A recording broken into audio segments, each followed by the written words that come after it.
Welcome to Politics, a channel that helps you to enhance your mind and skills. So, is internet pornography addictive? Can it actually physically rewire your brain? Or is the whole idea of porn addiction just a myth? A kind of moral panic that's been dressed up to look like a medical condition? Today, we're diving headfirst into the really fierce debate that's been called the Great Porn Experiment. Right at the heart of this whole thing is a TEDx talk from 2012 by a writer and anti-pornography campaigner named Gary Wilson. And what he did, which was pretty brilliant, was frame the issue not as some kind of moral failing, but as a massive, uncontrolled neurological experiment that we are all a part of. Now, to say his idea took off would be a massive understatement. With over 16 million views, Wilson's talk didn't just get some attention, it basically launched a movement.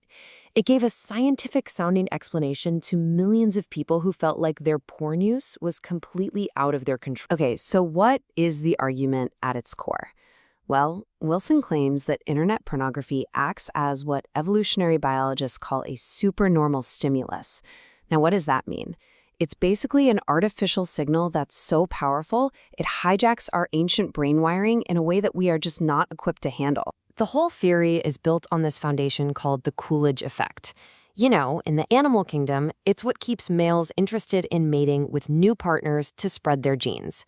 Wilson's argument is that the internet, with its literally endless stream of new pictures just a click away, puts that effect on hyperdrive.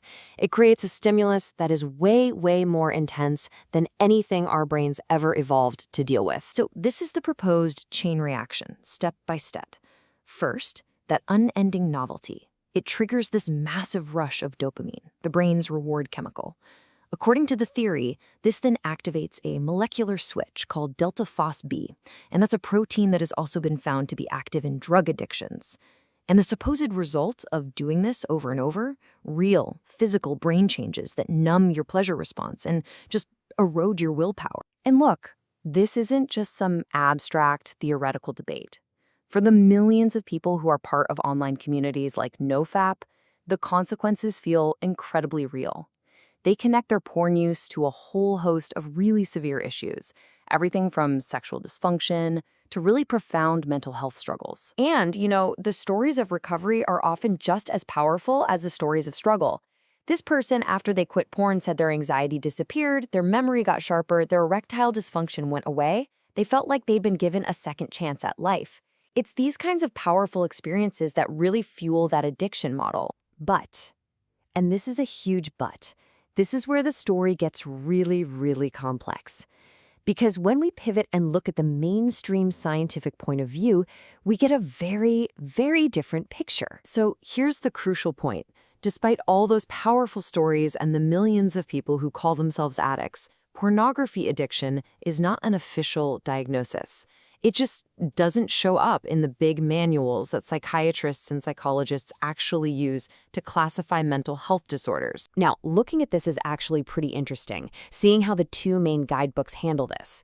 The American one, the DSM-5, they looked at it and basically said, nope, not enough good evidence. The World Health Organization's manual, the ICD-11, does have something related. It's called compulsive sexual behavior disorder. But, and this is the key part, it's classified as an impulse control disorder, not an addiction. That's a really important distinction. And to make the point even sharper, a lot of academic experts are, well, they're pretty blunt about it. Jason Winters, a lecturer at the University of British Columbia, just states it plainly. There is zero research proving that internet pornography causes mental disorders. None. This is a direct challenge to that whole chain of events that the addiction model proposes. So what about those brain changes we talked about? This is where things get really fascinating, because both sides are looking at the same data and seeing completely different things. Supporters of the addiction model, they see these changes as clear evidence of brain damage. But critics, like the neuroscientist Nicole Prowess, they argue that's a total misreading of the science. Learning anything, whether it's a new language or how to play a video game, changes your brain. As she famously put it, if your brain isn't changing, you're comatose. And this all brings us right to the heart of the conflict, doesn't it? It's this massive divide between the deeply, deeply felt suffering of individuals and the really strict standards of scientific evidence and diagnosis. I mean, just listen to the story of this man, Steve. It shows just how devastating the struggle can feel. He describes his behavior in classic addiction terms, right? Missing work, lying to get time to watch porn, feeling his whole world collapse.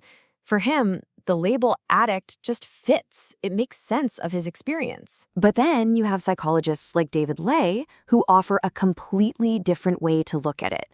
He suggests that these online communities can create a kind of self-diagnosis loop. He compares it to reading WebMD. You find stories that sound like yours, and suddenly you're convinced you have the condition. So this leads us to the leading scientific alternative to the addiction model. It's called the moral incongruence hypothesis. The theory here is that for a lot of people, the distress and the pain don't come from a hijacked brain. They come from a painful psychological conflict between their behavior, watching porn, and their deeply held moral or religious beliefs that tell them that behavior is wrong. It's the shame and the guilt causing the suffering, not the porn itself. So where does all this leave us? Let's just do a quick recap. You've got millions of people who say, yes, I am a porn addict, and yet mainstream psychiatry doesn't recognize that as a real diagnosis. The closest official thing we have is classified as an impulse control disorder. The debate has gotten super polarized, with accusations of pseudoscience on one side and moral panic on the other. But there is one thing that everyone agrees on: we need more high-quality, long-term research. And so we're left with this huge, fundamental question that goes way beyond just this one topic. When a person's lived experience clashes so dramatically with scientific classification, who gets to hold the authority? Who gets to define what is and what isn't a real illness?